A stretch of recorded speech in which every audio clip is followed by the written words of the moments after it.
Welcome to the Bitcoin Source, your essential podcast for Bitcoin and more. I'm Dadu, and today we're exploring a unique journey at the intersection of cannabis and Bitcoin with Eric, a visionary entrepreneur and cannabis farmer in Northern California. Eric started in the cannabis sector, then pivoted to Bitcoin, embracing it as a transformative force in his life and business. He'll share his insights on Bitcoin's impact on business incentives, his advantages over fiat currency, and his take on Bitcoin versus real estate investment. We'll also discuss the synergy between cannabis and Bitcoin, the challenges in these industries, and Eric's vision for a Bitcoin centric future. Welcome, Eric. Yeah, man. Thank you for having me. Stoked to be here. Most definitely. So, like I said off air, Eric, you've been on fire on Twitter, on social media. Like, I love to see you walking around the grow house, talking about Bitcoin, talking about how this digital asset is going to not only change the lives of people that you love, but the global planet as a whole. And the first thing I wanted to really dig into was your personal journey into cannabis and Bitcoin. So, Eric, could you share with our audience what led you to the cannabis industry over the pharmaceutical industry and eventually to Bitcoin? Yeah, definitely. So first off, I am in Northern California, out in the Redwood Forest at a cannabis facility, a California licensed cannabis facility. But yeah, Excellent. so for me, what led me to cannabis, actually, my story started at a very young age. My parents divorced when I was 5 years old. And my mother got married a couple years later to a psychiatrist. Um, she also proceeded to go back to college and get a doctorate degree in sociology. So, from the ages of around 6 to 22 years old, I was privy to a lot of, I don't know, deep conversation between my parents around society and, um, social implications, gender studies. Interestingly enough, my mom taught a course at a private university on gender studies. So, kind of seeing, I don't know, what's happening with that globally is quite interesting. Um, yeah, but my stepfather was a psychiatrist and a prescribing psychiatrist. He worked for the prison system, and so he would get visited by all these drug reps from the pharmaceutical industry who would come in and teach him about all the new drugs. And he'd talk about all the implications and the things that these drugs do. And as a result, a lot of my family members, who I would say were, classy, intelligent, more sophisticated, like just good people, no drug addicts, no, nobody smoking cigarettes, there's no alcoholism. It was like seemingly what you would say was like that picture perfect life. And due to the depth of conversation that I was exposed to at a young age, which I'm very grateful for, combined with the pharmaceutical use, I was fortunate to have developed a suspicion, if you will, for the rules and the rule makers and just the general makeup of our society. That suspicion came on at a very young age. Like I remember being, I don't know, 10, 11 years old, walking to school, fourth, fifth grade, just kind of having some of my first thoughts around like, I don't know about this whole system that we have here, And so by the time I was a teenager, it was very intuitive to me. And it was my belief that if all of these pharmaceuticals and tobacco and alcohol and all these things can be legal, like I don't really understand how these plants like cannabis are illegal. It just seemed, it just seemed wrong. It seemed out of balance for me. And so at a young age, 15, 16 years old, I developed an affinity for cannabis. I never really got into any other drugs.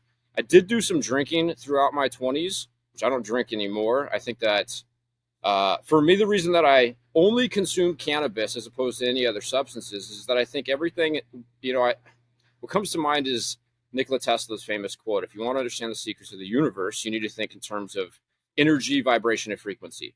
So everything has a vibration to it. And I kind of witnessed the vibration of my family and some of my closest family members, like my mother, change as they started using pharmaceuticals. And I have other family members who have had alcohol issues. And for me, when I consume alcohol, it really hinders my vibes. It hurts my body. It's like this poisoning effect. And I've never done any of the pharmaceuticals. I was adverse to them at a very young age. I don't pop any pills because of what I witnessed. As a matter of fact, my mother, by the time I was 20 years old, she ended up consuming a fatal dose of a barbiturate intentionally to end her life because she was so miserable. And so I think that I think that there's a fiat issue, and it's systemic through our entire society, where there's this perpetual extraction of more energy or profits from the marketplace. And the pharmaceuticals specifically, I think, numb people's pain, and they prevent people from being able to feel. But that feeling is what is our intuition and guides us through this reality. And I think as a result, people aren't actually solving their issues. And so, yeah, I just developed, an affinity for cannabis because I feel like it's actually rather benign in a lot of ways. And, I'm a free market freedom maximalist. If you want pills, go pop them. You know what I mean? I think that if that makes you feel good, then there's a place for that for somebody, But I also think that cannabis and other drugs really should be legal, in my opinion. So, yeah, I started, got into cannabis in my late teens. By the time I was in my mid-20s, I had made it to Northern California from Southern California. I landed on a trim scene in 2009, and I knew immediately what I was going to do with my life. I'm like, oh yeah, this is it. I'm here. I'm going to start producing cannabis. Unfortunately, California with the 215 laws, it wasn't difficult to go get a doctor's recommendation and participate with somebody who was, had the paperwork and you could lawfully produce. It's still a little sketchy, but yeah, I mean, that's what I've been doing for the last 15 years, actually. It's been producing cannabis. So it's been quite interesting, and I'm very fortunate. Pretty grateful. Yeah. 100%. That's a dope personal journey. I think that it's so unorthodox because I always tell people that I think the most fringe industries that we're seeing in our ecosystem right now are the Bitcoin industry and the cannabis industry. I think that Totally. there's this massive overhaul of people coming to truth, and I think that they're coming to truth with their finances through Bitcoin, and they're coming to truth with their psychological, mental, spiritual aptitude through cannabis. And when I see people like you, it was like a magnet or a moth to a flame because I love to hear the insight and where people source their knowledge of Bitcoin, and just to hear like your unfettered genius when you go on your rants walking through the grow house. And I remember sending a comment on one of the tweets where I said, I think your cannabis is fully orange pilled at this point because I'm a firm proponent or believer that the cannabis plant can hear things and feel vibrations. And when you're Totally. constantly just talking about Bitcoin, I think that the plants actually absorb that energy. So I feel like that'll bring definitely some good vibes to your cannabis plants as they continue to grow and flourish. Yeah, definitely. I will say that I think of like the mirror principle and the law of attraction. And I think that as vibrational beings in this physical reality, our vibration is being mirrored to us in this physical reality. And the times that I've had the most challenge and the most negative internal dialogue and thoughts, etc., usually as a response to challenges in my life, my crops suffer. And when I'm the happiest, it's not even monetarily related. I find that expression or that vibration is reflected back to me in the world. And my plants are definitely like a real good barometer or a gauge to sense of like, how well am I doing? Because if I'm doing really well, then so are my plants. And it's more than just performing, being a high performer and being there and doing everything you're supposed to do when you're supposed to do it. There's just times where like you have these unexplainable issues. And I would just say that they are explainable in the metaphysical sense and it's vibration. At least that's what I think. Makes sense to me. Feels good to believe that at the very least, Which one's the best crypto asset? Well, Bitcoin's the best crypto asset. Okay. What's the second best? There is no second best. There's no second best crypto asset. There's a crypto asset. It's called Bitcoin, right? Right? There's no second best. Okay. But take all your money, buy Bitcoin, then take all your time, figure out how to borrow more money to buy more Bitcoin, then take all your time and figure out what you can sell to buy Bitcoin. And if you absolutely love the thing that you don't want to sell it, go mortgage your house and buy Bitcoin with it. And if you've got a business that you love because your family works for the business that's in your family for 37 years and you can't bear to sell it, mortgage it, finance it, and convert the proceeds into the hardest money on earth, which is Bitcoin. This channel is for education purposes only and is not affiliated with any financial institution. This is not financial advice. Don't forget to like the video and subscribe to the channel. Now back to the episode. Yes. Eric, Yeah. you mentioned that Bitcoin has transformed your incentive structure for the better. Can you elaborate on how this shift occurred and its impact on your life and business? Yeah, well, I think that's multifold. I think that for me, I am personally impacted the most by the hope that Bitcoin brings. And I think that that hope is um, a direct response to the macro incentive structure change that I think Bitcoin ushers in. And that's that you have this metaphysical property. I think in terms of this reality is as like a simulation or as like a video game. In pre 2009, pre Bitcoin, like before Bitcoin, was that BB? Now we have, AB after Bitcoin.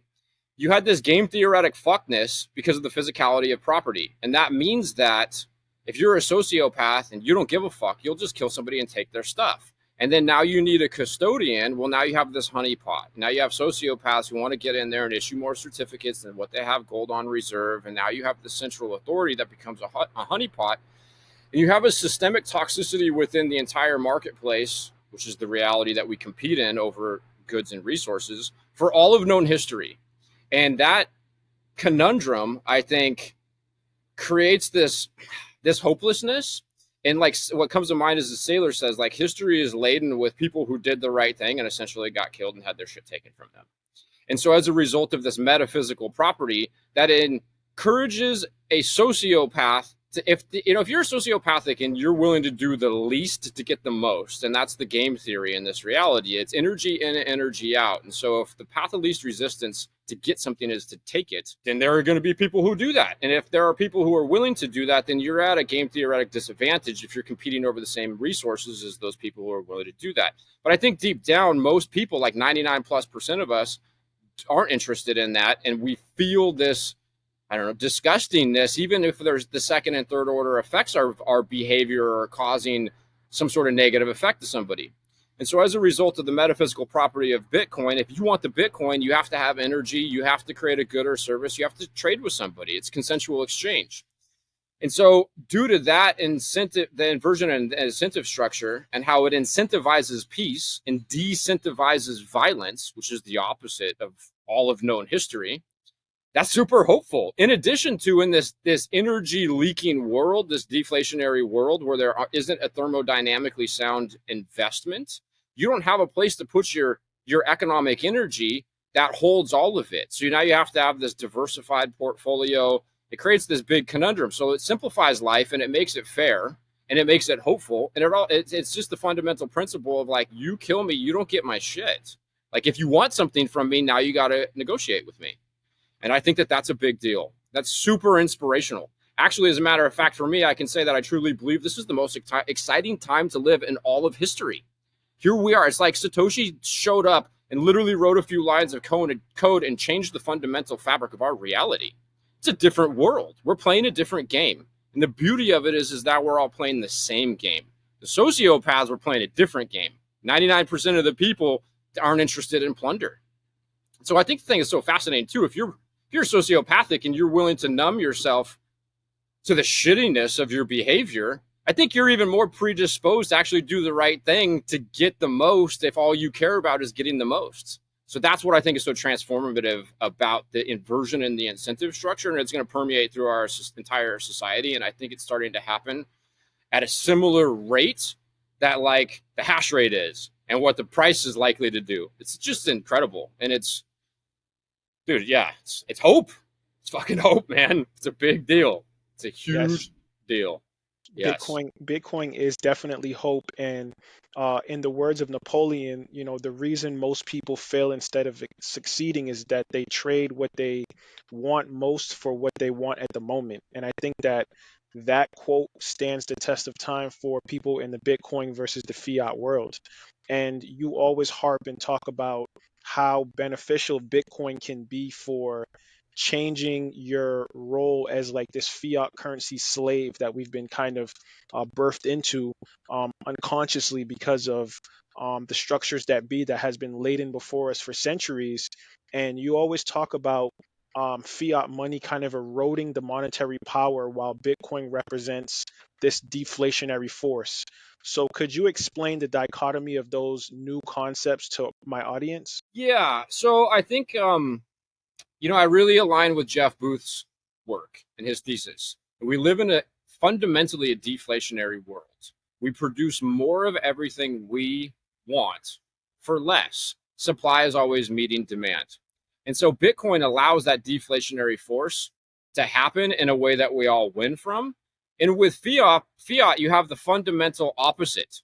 You have a debt-based monetary system where the monetary units are being lent into the marketplace as debt against assets. So those assets have to go up, denominated in the value of whatever monetary instrument is being lent against those assets, meaning that you have to have prices go up on everything in this fiat world. But in reality, we're driving prices down on everything.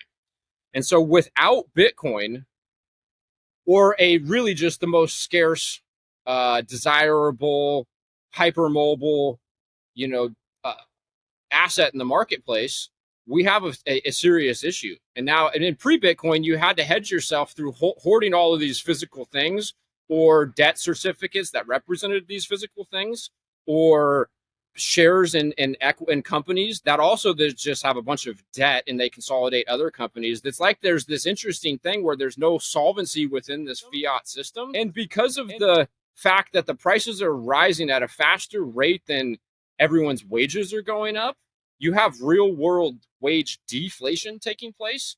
That degrades the moral fabric of our society because it's slowly shortening or raising people's time preference. People aren't thinking as far into the future. And actually, people who are doing the right thing and just going to the marketplace and earning a surplus and trying to save a couple bucks to hedge against future uncertainty, those people are punished.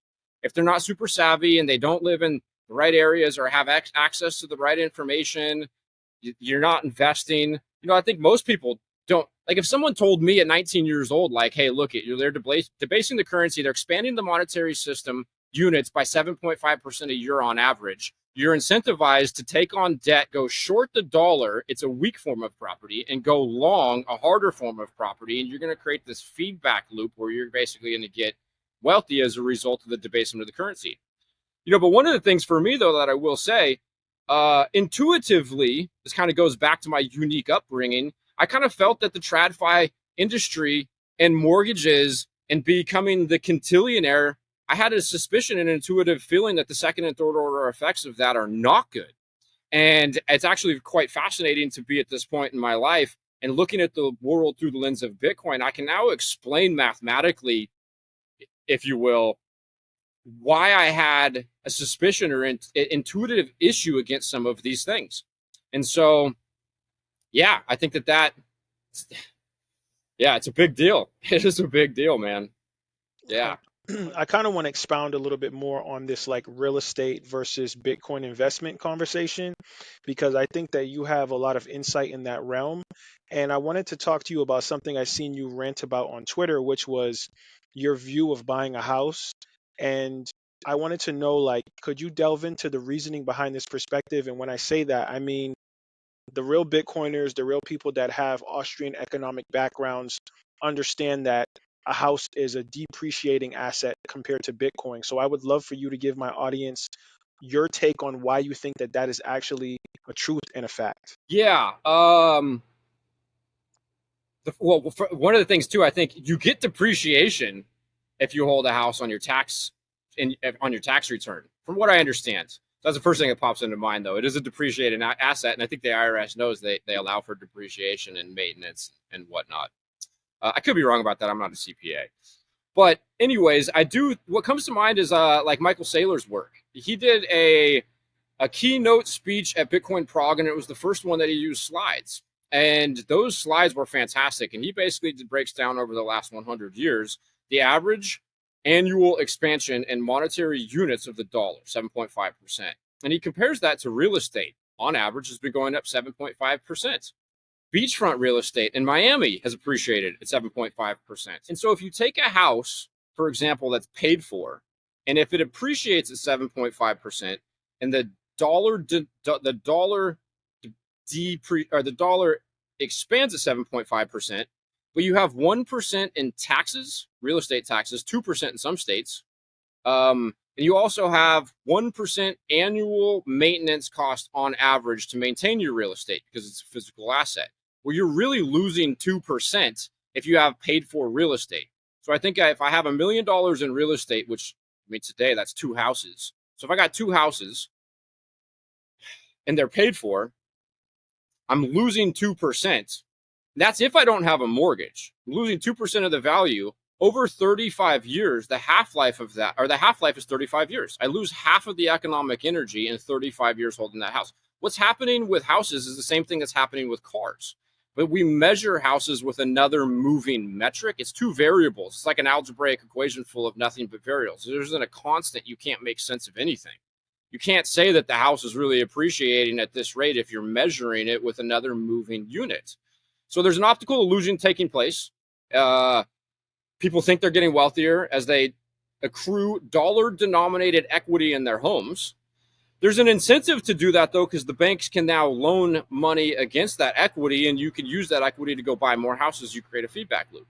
But I believe that that paradigm is broken. It's like Saylor says, all your models are destroyed.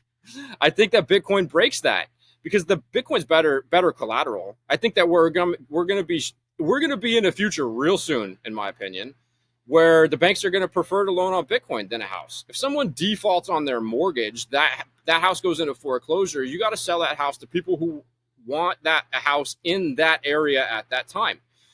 But if you got somebody who defaults on a loan and you could sell the house, which is invisible, and then there's only 21 million of them, and you could sell them in 100 million subunits to anybody 24/7, 365, it's way better collateral. That and there's no maintenance costs. You know, and I've kind of started, and actually I think I want to crunch the numbers a little bit more. I also have this intuitive feeling, I could be entirely wrong. I'm just a dude, just a guy trying to survive like anybody else. But as I think about this, if you take your average $500,000 house and you take a 10% down payment, that's $50,000. Today, that buys you, let's just say, 1 coin.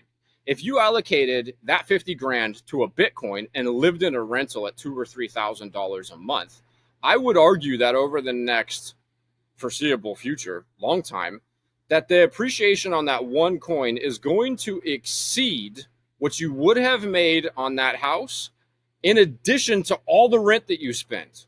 And I actually think as you adjust that up, Bitcoin to like $1 million, you got $1 million house, you got 100 grand, it's 0.1 Bitcoin. I think that the 0.1 Bitcoin will appreciate at a faster rate, including the rent that you're paying. So I think that you get wealthier essentially by buying Bitcoin and renting a house. That and because we have this groundbreaking, earth-shattering, paradigm-shifting thing that most people can't even wrap their minds around. For a multitude of reasons, there are going to be a lot of people who are going to buy up real estate, and they are going to get less wealthy relative to the people who own Bitcoin. And also, furthermore, you know, as Bitcoin demonetizes takes the monetary premium out of the entire world and stores all that economic energy, things are going to drop down to their utility value. And now the business model fundamentally changes as a landlord. And now you're really more of a service provider, just like a plumber is. Hey, I got this place. It's a tool. You can use it. You can, it's a service. Here's my service. This is what it costs. So I think that owning real estate, owning a house, there's a lot of security. That I get. Owning multiple houses, I think that model is absolutely destroyed. That, and I think, though, that freedom is directly related to optionality. And if you have hyper mobile liquid capital that trades 24/7, 365 that 8 billion people on planet Earth want, that and you have all this uncertainty, jurisdictional competition, nation state conundrums, I feel like you're safer and you're more free if you're in a rental and you have a bunch of Bitcoin that goes wherever you go. So yeah, I do think that, for me personally, and I see this amongst, kind of it's a growing thought process through the Bitcoin community where people are gravitating towards Bitcoin and they're leaving. Dude, I know a guy told me on Twitter, this guy sold his house and then is leasing it back from the new buyers. Literally listed his house. And people are like, oh yeah, cool. We'll buy it. We want to be your landlords. He's like, fucking dummies. He put all the money into Bitcoin, bought multiple Bitcoins. So yeah, I think that strategy, we're going to see more of that. And that's downward price pressure on houses, which is good. Every time somebody like me decides, hey, you know what, I don't want a house, I'm going to just rent a house. Actually, I had a 2,600 square foot home, a 10-acre parcel, and an adjacent 7-acre parcel with one of the first licenses issued by the state of California in all of history for a cannabis business. I bought the property, got it licensed in 1 year, which was like record breaking, and then sold the property a year later. It was a lot of counterparty risk. That was also when I discovered Bitcoin. It became orange pilled. So yeah, I think real estate's just kind of an outdated model if you're trying to store your economic energy. You need to live in a house for sure. But my attitude is if you can pay a mortgage, you can pay rent. Yes, 100%. And, I think that really encapsulates what Michael Saylor talks about. When he was on this show, he talked about how cash is trash. I said, well, I have $500 million in cash. Why don't we get more credit? And the answer is cash is trash. Why is cash trash? Well, if the money supply is expanding at 7% a year, then the risk-free hurdle rate is 7%. If you don't generate more than 7% yield on your cash, then it's devaluing. So all the cash you're holding is losing 7% of its value.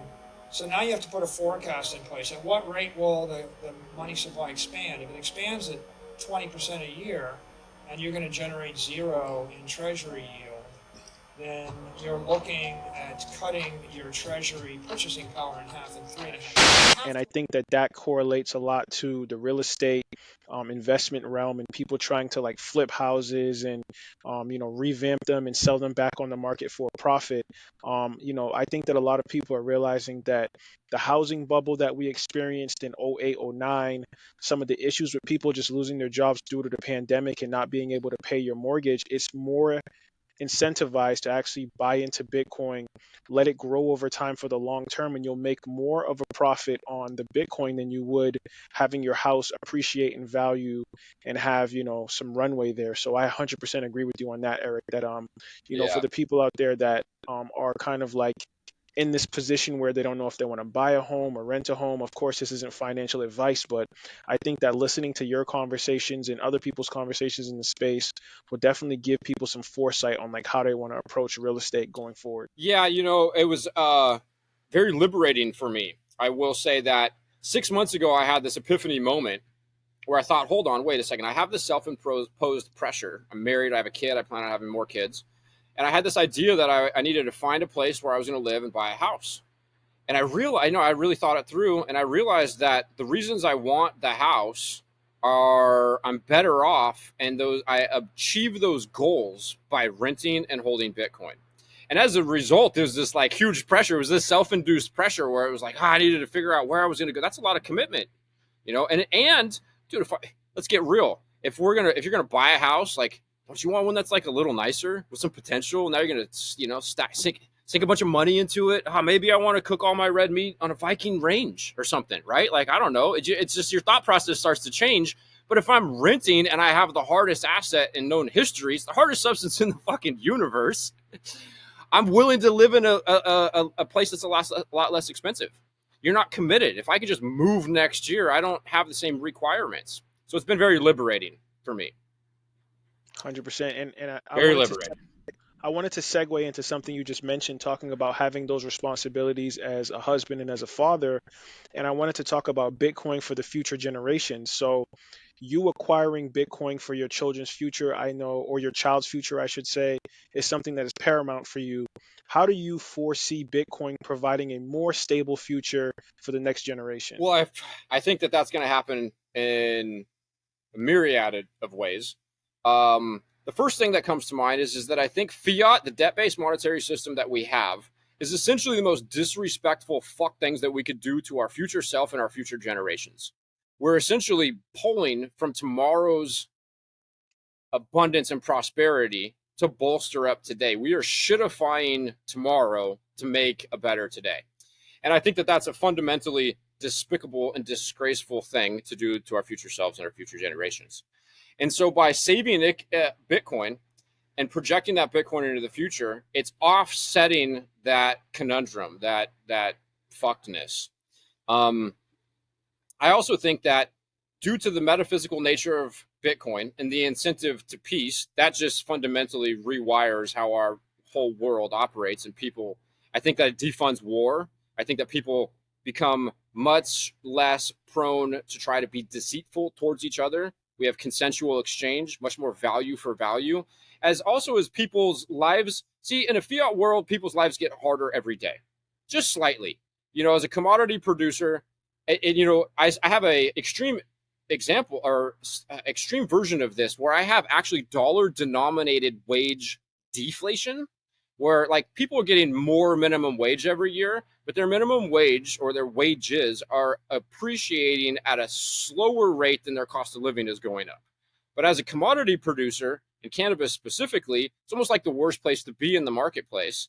And I'm actually making less dollars, real term dollars, but my cost of living is going up. So I have this major conundrum.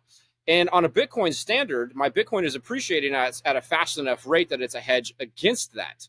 And so people who are on a Bitcoin standard, their life is getting slightly better every single day. Bitcoin rewards the productive class. It punishes the parasitic class. And so every single day, people's lives are getting slightly better because of the existence of Bitcoin, even people who don't have coins. As an example, because I'm not bidding for a multi-unit rental facility or a property, or I'm not going and buying multiple vehicles or a bunch of equities or whatever, that's downward price pressure on all these assets. And that puts more abundance of those into the marketplace, especially houses where we have a homeless crisis. So I think because of Bitcoin, the incentive structure, the deflationary forces in our world, it's making people's lives slightly better every day as people have more mental, cognitive availability because they don't have to be hedge fund managers on the weekends and nights now to manage their money. They can just DCA into this thermodynamically sound instrument. People can channel that energy into bringing more value to the marketplace. The people who are producing the value are the ones that are ending up with the coins, as opposed to ending up with some worthless fiat garbage, while the ownership class gets paid at the expense of the productive class. And so it just reorganizes our society too. And another conundrum that we have is like the AOCs of the world want to redistribute wealth. Bitcoin is the redistribution of wealth that these people want. And you can't punish people who own property, because not all the people who own property, although they're getting paid just to own the property because of the debasement of the currency through equity denominated in that currency, some of those people are really moral and ethical and providing a tremendous amount of value to society. So we can't redistribute their wealth. That decentivizes people going out to the marketplace and solving problems. So what do you do about that conundrum? You need to remove the fundamental apparatus that's paying these people just to own the stuff. And that's the fiat spigot. It's the money printer. And so as that goes away in time, I think that every day the world is changing. And I think it's just happening. And I love how Jeff Booth says this too. He says that you shouldn't continue yelling at the old system. It just strengthens the old system. He spends all his life focusing on the new system. And the more that I kind of try to embody that, but not be delusional, I understand like there are people who are fucking dying. They are starving on the streets. People are getting bombed and killed right now. And it's fucked. It fucks me up, honestly. Why I had to start making videos and start participating. I just want, even if it's the most subtle way to help, I fucking have to contribute. And I want to help encourage other people to contribute. So I'm not delusional. There's a lot of fucked stuff taking place in the world, but I think it's really easy to overlook the magnitude of the beauty that is unfolding and the revolutionary pushback. We have never had an organization pushing for freedom at the scale in which we have with Bitcoin in all of human history. It is a tool to defend ourselves and the perpetrators, you can say, whether they're conscious or aware of their perpetration or not. They also need this tool to defend themselves against others in the marketplace. We're all playing a fundamentally fair game now, and it's happening in front of our eyes. It's a big deal. It's fucking exciting. It's super exciting. And without it, I'd be a little bit deep down depressed, honestly. And so, as somebody who can say I've dug deep to push forward and stay optimistic and really try to implement some of the teachings of the wise people in this world who speak to the more metaphysical, fundamental forces in our reality, and, you know, thinketh, beeth, have good vibes, be kind. Well, you really got to dig deep when it's game theoretically fucked.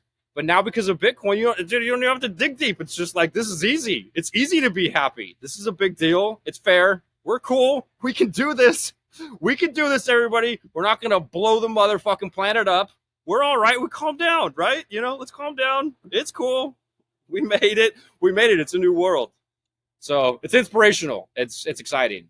Yeah. And so it transmutes all of this fucking sadness. You know, I feel like once or twice a month, dude, I just have these moments, maybe even once a week, dude, where I see a dog being abused on fucking social media, or this guy, dude, the one that just got me, dude, is just fucking literally, I poured tears for probably like 3 minutes straight because it's just fucking so emotionally like charging. This guy's driving home from work. He's like, hey, I work 60 hours a week.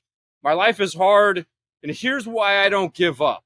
And he fucking starts filming as he's pulling into his driveway, and he pushes the button for the garage door. And as soon as he pulls into the door opens and going into the house, and his kid comes out, and he just starts crying. And I start crying. I'm just like, oh my God. Like, dude, it's a hard world, and I feel so deeply for everyone and how challenging it is to contend with the difficulties in this reality.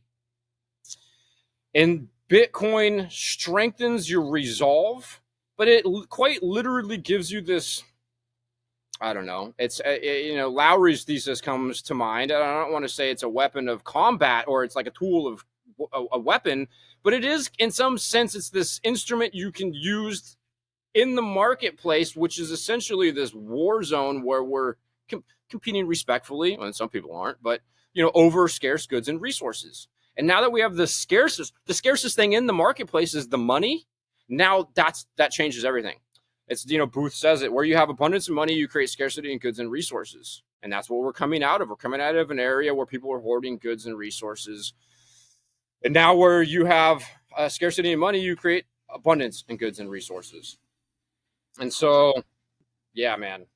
Yeah. I agree with everything you said 100%. And the world is difficult. It's scary, but we now have this beacon of hope through Bitcoin, and it's all about the educational outreach. I think that the education is key to removing the veil of ignorance from society. And how do you approach educating others in the cannabis industry, for example, about the principles and benefits of Bitcoin? That one's an interesting one, and I guess it would just be, how do I go about orange pilling people in general?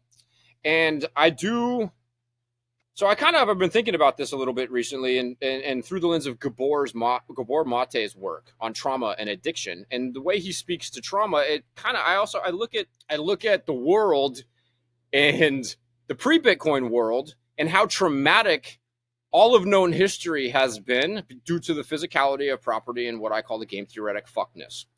And due to that trauma, I think that there's a lot of scar tissue, and there's a lot of cognitive bias, and there's a lot of cognitive dissonance, and there's a lot of disbelief. So that, and we also have had this really scumminess. And it's another interesting thing where I feel like, because we've been gaslit and lied to so much, that we're okay with people lying. Like Liver King went across my screen this morning on Instagram, and I'm like, why do people still follow this guy? This motherfucker literally got called out in front of the whole world for being full of shit and taking like the most intense steroid cocktail on the fucking planet. And he's got millions of followers still. It's a super interesting thing. So I think that like people are so used to being lied to. They're so suspicious, and they're so, I don't know, wounded in some sense, deep down, that there's a real issue hearing something that is so profound and so big. And it just sounds crazy to people who haven't really grappled with it a lot and thought about it a whole lot. So for me, I think the most impactful thing is just to show people through behavior and action, like, hey, here's this transformative thing that I'm experiencing. It's not, hey, you need Bitcoin. It's like, look what Bitcoin's doing for me. Bitcoin, because I'm a commodity producer and I have real dollar denominated wage deflation taking place, where there's a demand, supply is meeting that demand. We're driving the prices down on everything. And with cannabis, we're producing a lot of cannabis, and we're driving the prices down on cannabis. And my cost of living is going up. So I have an existential crisis. It's the same existential crisis that MicroStrategy had when the government was about to double the money supply and he had $500 million on his balance sheet. He's got a melting ice cube. So we all have that same existential crisis, in varying flavors and varying degrees, you could say. And however, I think that people have an aversion to hearing what is almost a solution that's too good to be true. And so I just show them and discuss what it's doing for me. And also, I'm in the cannabis community. I've been in the same area for 15 years, and I've watched essentially 95% of the people at this point, and it really happened over the last 3 years, go out of business. And so I have developed a little bit of credibility as being a survivor who's extremely efficient in the marketplace. That's a very competitive marketplace.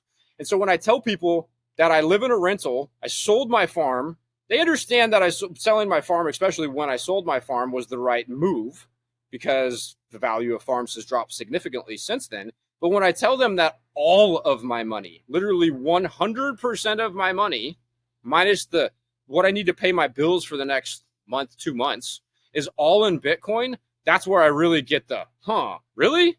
And then I just explain, like, look, you have supply and demand. Everything in the market, if there's a demand, we're going to meet it with supply. The existence of Dubai is dilutive of beachfront real estate in Miami. It just is. If you don't want to compete with another, super baller over a $60 million property in Miami, well, you can go to Dubai now, right? And so there will be another Dubai. There's going to be a taller skyscraper in Manhattan with another $350 million flat that nobody lives in. So everything that there's demand for, we will meet with more supply, except for Bitcoin. And then when I tell somebody, and here's the other thing, there's only a few people who want property in Miami or want real estate in Dubai, but everyone on planet Earth wants money. Money is a call option on anything that the marketplace, any good or service the marketplace can produce, you can buy with whatever the marketplace treats as a money. So if you have infinite demand coupled with true scarcity, now you have something that appreciates at a faster rate on average than everything else in the marketplace forever. It's a new world. All your models are destroyed. The strategy has changed. And I do definitely, when I break it down, and that's been like a more recent development over the last 12 to 6 months, that I would be able to articulate that to a no-coiner, if you will, especially someone in the commodity or cannabis industry. But really, cannabis is just a great representation of the fundamental forces that are taking place all through the marketplace. Cannabis is extreme because there's no fiat leverage. And so people are a little bit more predisposed to hearing that. But yeah, that's where I get people who are like, oh, okay, that kind of makes sense. Still a lot of suspicion though. But also, people, dude, the CFO for the business here that I'm consulting for, he called me the other day. He says, hey, what's up with Bitcoin? This guy bought a coin at 20 grand like a year ago, sold it at 24 when FTX dumped, sold the whole coin, gets off the plane to visit the farm and is like, yo, no more crypto, Eric. I'm like, you're right, buddy. No more crypto, Bitcoin only. He's like, what do you mean? I'm like, no, it's cool. I respect you. You're an elder. You're a TradFi guy. I'm just a, young buck. It's all probabilistic, but I wouldn't have done that. I think you might regret that one. And, so then he calls the other day and he goes, hey, I'm going to DCA $1,000 a month into the ETF. I'm just like, oh, dude, you had a whole coin. Fuck, dude. So anyways, yeah, man. Yeah, there's a lot there. Listen, man, Dave Portnoy was just, going viral about how he sold all his Bitcoin. He had $1 million in and he sold it because of, he got scared with FTX. So I think a lot of people have that same story. As a Bitcoiner, it's kind of like it makes your head hurt when you understand that just from the finite scarcity of the asset, like the chances of someone owning a whole entire Bitcoin is so rare. And if you're blessed to have the financial opportunity to do so, just selling it is because of fear is just so bonkers to me. So I can relate, Yeah. Eric, on your thoughts on that for sure. Totally. Yeah. So Eric, I want to talk about a few more things before we go. So the first thing I want to talk about is, where do you see the intersection of the cannabis industry and Bitcoin heading into the next decade? Like, do you think that the two will be connected, or do you think that Bitcoin will kind of be on this rocket ship of innovation that none of these other industries, whether it's commodity based, will be able to keep up with? Yeah, I think the intersection with cannabis and Bitcoin specifically, I think will be the same, generally speaking, as the intersection between cannabis and any other business in the marketplace. I think what it's going to do is it's going to allow people to put Bitcoin on their balance sheet and to hedge themselves against the fiat demise.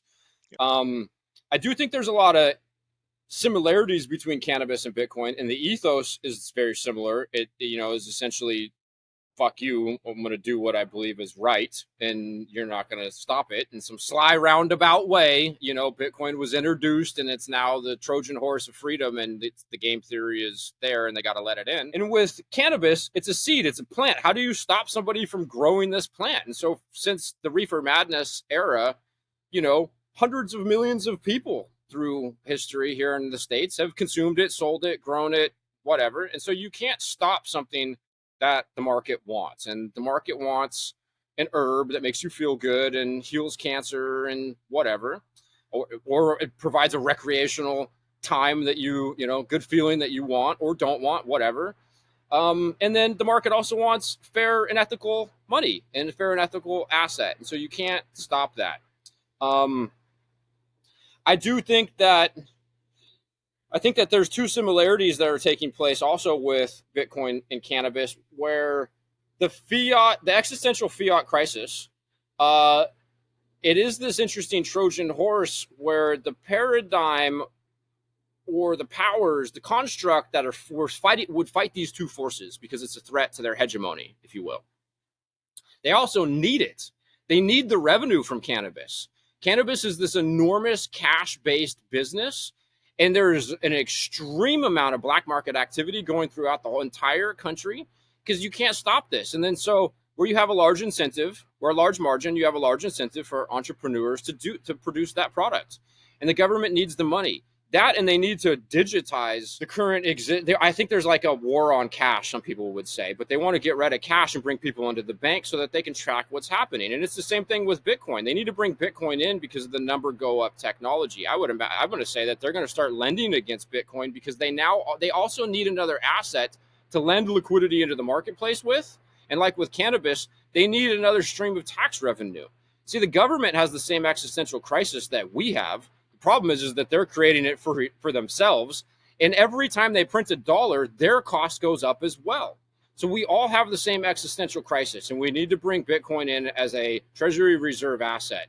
And I think over time what will happen is that as the Bitcoin price goes up and it becomes more scarce, I think that I also believe that we are not in for a 6102 with Bitcoin. There's a lot of people who think that the government's going to become so desperate that they're going to try to confiscate all the Bitcoin. Through what I've witnessed with cannabis, through watching the government very intimately, paying attention to the government, grapple with something that they want full control over, they can't get it. They can't get full control. It's even harder to get full control of Bitcoin. So I think what it's going to do is it's going to make governments become much more reasonable. It's like Breedlove says, it's going to make them more, he says it so eloquently. They're going to have to adhere to the preferences of their citizens much more if they want to get paid, something like that.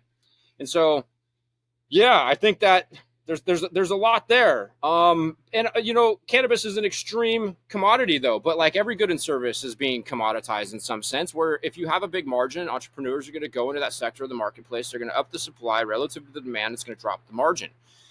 And so Bitcoin's the hedge against that. And cannabis without fiat debt too is another extreme version of that.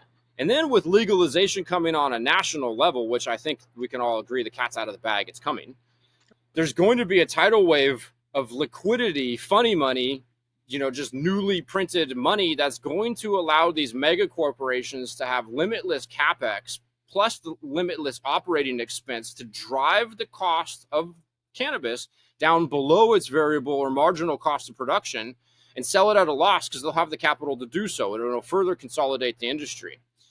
And so Bitcoin, I think, will unconsolidate or decentralize the production of everything over time, while we have the centralizing force of fiat. So it's this equal and opposite. I think it's a stronger force actually than fiat is. Yeah, so I think that that's the interface. It's just going to allow people to be commodity producers. It's going to allow them to make less every year, but have a balance sheet that grows faster than their wage deflation is, because we live in a deflationary world. We produce more of everything for less. And so to expect that that's not going to continue is crazy. And then I think that the government, they have to do things like try to fix prices or gaslight us and say corporations or capitalists are evil and whatnot. And I think that they're going to capitulate at some point. They're going to reduce capital gains taxes and incentivize people to sell their Bitcoin. What's fucked for me as a cannabis producer is essentially these two fundamental forces: commoditization and jurisdictional competition. So I'm in Northern California, and for example, Oklahoma, they can produce cannabis. It costs less. Their licensing is less. They have less taxes. Cost of living is less. And the energy is less. So as a producer, especially on a national stage, if I can sell this across state lines, and that's coming, you're at a game theoretic disadvantage in the marketplace. You're just competitive disadvantage against somebody in Oklahoma.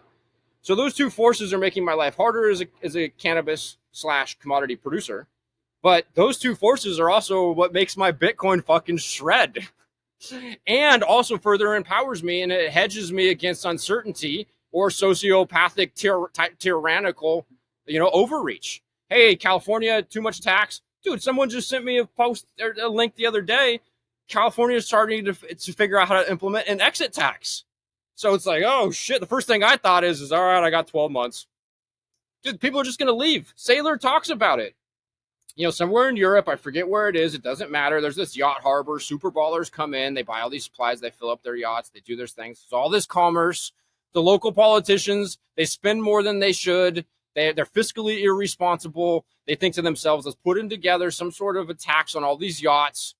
The harbor's hustling and bustling, all this commerce. The day the tax goes into effect, fucking done. Everyone leaves. And so that's going to take place with Bitcoin. And I think that there are going to be people who are going to try to control on-ramps, off-ramps. I watched it happen with cannabis. I've watched the government have a pathetic turnout trying to bring people into a newfound regulatory process as they're trying to regulate an existing marketplace. And the marketplace gave them the proverbial middle finger. The regulators went back to the drawing board, and they came back with much more favorable terms. And so being somebody who's lived that, I am less concerned about the threat of a 6103, or a Bitcoin confiscation, because I've watched the government capitulate something that they can't control. And this is the thing. I think they have more control with Bitcoin than they do without legal Bitcoin in self-custody. So sure, they want total control, but they just won't get it, is what I think. I learned so much just talking to you, and I have one more question for you, Eric, which is, I think that there's so many people out there that are interested in the cannabis industry. They want to get in, they want to learn how to, connect with the shakers and movers, and how do they stand the test of time in such a competitive industry. What advice do you have for entrepreneurs? And when I say that, I mean, what advice would you give to an entrepreneur who is considering integrating Bitcoin into their business models, especially in the unconventional sectors like cannabis? Yeah. Well, first off, I would say that it doesn't matter where you reside in the marketplace, and disclosure, right? I think we have. You don't have to say it because it's a commodity, but hey, none of this is financial advice. I'm just a dude, just a fucking guy. This is what I do. I think that we should look at what people like Sailor are doing. I think we're going to celebrate him for thousands of years. What this guy did is just absolutely incredible. I think it's the greatest trade of all time. And what he did is he put Bitcoin on the balance sheet as a treasury reserve asset, or the colloquial term, you hodl, you stack and you hodl. And then I think we need to stay humble. We need to stay solvent. And the ethos within Bitcoin is the same ethos within cannabis. It's proof of work. There's no fiat funny money. There's no leverage. I manage this farm. I sold my farm and I pivoted my business model, and I help other people who have facilities who are struggling to maintain profitability with the downward price pressure. The individual who owns this guy, it's a retired couple. It's this older, they're 65 years old. The nicest fucking people I've ever met, Canadian couple. They retired. He worked in the oil and gas industry. He wanted to get into the cannabis sector. He thought it was going to be much more profitable than it has been. But he had to stroke a fat check to build this beautiful facility. And so it's proof of work. So there's no fiat leverage in Bitcoin, and there's no fiat leverage in cannabis. And you should actually stay away from leverage. What does Caitlin Long say? A fool in their levered Bitcoin will soon be separated, or something like that. Well, a fool in their leveraged cannabis business will also soon be separated. That is at least what I have seen take place on average generally. And then an additional thing that I think is, I want to say, but as I think it's conflicting. I think that there is a first mover disadvantage in trying to create a cannabis business. There's a lot of mania. And so I want to say as the mania takes place, let's just stay calm and let's stay rational. I watched a lot of people move into the cannabis sector when they thought it was it was called the green rush. Properties were being sold for millions of dollars. Dude, all this money's changing hands. And on the other side of that was a big crash. And so I think that we have a similar thing that takes place with Bitcoin. I also do question the existence of all the shitcoinery. I feel like Gary G could come out tomorrow and say, hey, they're all securities. We're going to sue them all. And they would be done. I feel like the only way to dilute Bitcoin, if I'm a sociopathic overlord, or even just somebody who doesn't, if benevolent, I just want to keep everybody calm and together. You almost have to allow like all of this chaos, this noise to take place while everyone figures out how to contend with this new technology. Yeah, but the mania, the leverage, the trying to grab more. I have a buddy who lost 2 Bitcoin in BlockFi trying to get 8% yield on an asset that's appreciating 80% a year on average. And I'm just like, dude, what are you doing? Like, you need to calm down. And so I see it with cannabis, and I see it with Bitcoin. Calm down, proof of work. You earn it. You go out into the forest. You're the proverbial squirrel. You exert energy. You collect nuts. You bring them back to your lair, and then you figure out how you want to consume them and what you want to create with that energy. And so it's an energy in, energy out world. It's proof of work. I think that we need to stay mindful of that. We need to avoid some of the old world strategies. One of the things that comes to mind is the asshole who cuts everybody off on the freeway. An hour later, you're fucking in front of this dummy at the stoplight. Either that or you see him pulled over. He's pulled over. He got where he was going late anyways. Plus, he's got a fat ticket. So I think that you get the most by just staying in your lane, putting your head down, doing what you're best at, doing what you love, staying humble, staying solvent, staying positive. I believe we live in a vibrational universe. Joe Dispenza's work has been very interesting. I think he talks about how we live in a quantum reality. The Newtonian model is broken, in his opinion. It's a world where I think we have a little bit of direct effect on the future. But I also think that the way we think and the way that we feel also affects what reality we pull out of the quantum field, if quantum theory has any relevance or bearing, or if it's close enough to explaining the forces that we experience in this world. So yeah, I think it's proof of work. It's watch the leverage, stay humble. It's really easy too when we have success to become all blown out and egotistical and hubristic and arrogant, and then you get fucking wrecked. I see it in cannabis. I see it in Bitcoin. I've had so many epic crops, and it's so easy. I'll just fall into it. Where it's like, I had this epic crop. You move forward. And then I just have this disastrous crop, and it's it's like, it's recalibrating. It's like, hey, you have to stay on it. You have to do what you need to do when you need to do it. And what I'll leave, the last thing the icing on the cake for this thought, you could say, I believe the law of attraction is a real thing. And I believe that true abundance is simply your ability to do what you need to do when you need to do it. If you have the ability to do what you need to do when you need to do it, you fundamentally have everything that you'll ever need. And so if you stay mindful of something like that, you can stay present, you can stay focused, you can stay solvent, you can stay humble, you can stay kind, compassionate, inclusive, all of these high vibing things that we all intuitively know we should be doing more of. It's easy to stay away from the things we intuitively know we shouldn't be doing. And I think that we should just do more of that. You can't you can't travel, thousands of miles in an instant, but you can change your direction in an instant. And every second, every minute is a new opportunity to change your direction, change your experience, change your vibes, change how you feel. You feel better, you think better, you do better things, you can create a better life. It's a feedback loop. And that feedback loop is in tandem with the same feedback loop that I see with Bitcoin. And I see the thing with Bitcoin that's just the most fascinating is it makes all of this easy. It makes it easy. It pays you to do this. It incentivizes doing this. It's like for the first time in history, everybody wins the hardest by doing the right thing. So yeah, it's a beautiful thing. I'm so grateful, super grateful. Yes, Eric V. Stacks, bro. This was a crazy, crazy, insightful, interesting, educational conversation. I really, really appreciate it. I hope everybody that watches the Bitcoin Source can really learn something from Eric. He really gave a lot of gems in this conversation. So, once again, brother, please give out your social media handles where people can contact you before we go. Yeah, I'm on Twitter, Eric V Stacks, ERIC V Stacks like it sounds. You could email me at ericvstacks@gmail. You know, I try to post, 5 to 7 videos a week. You know, it's usually a random thought pertaining to Bitcoin, most often having nothing to do with the price and what's taking place in the immediate. It's not, it's not a daily news stream, just kind of a more abstract thought, maybe kind of merging some of the metaphysical thoughts, some of the more spiritual things that we contend with, kind of relating Bitcoin to consciousness. Yeah. So I'm on Twitter. Yes, check out Eric V. Stacks, everybody. This guy right here is an anomaly in the space, and I can see a very bright future for you in this industry and in the cannabis industry. So thank you, Eric, for this conversation. It's been awesome. Yeah, thank you, man. Super pumped. It's been an honor.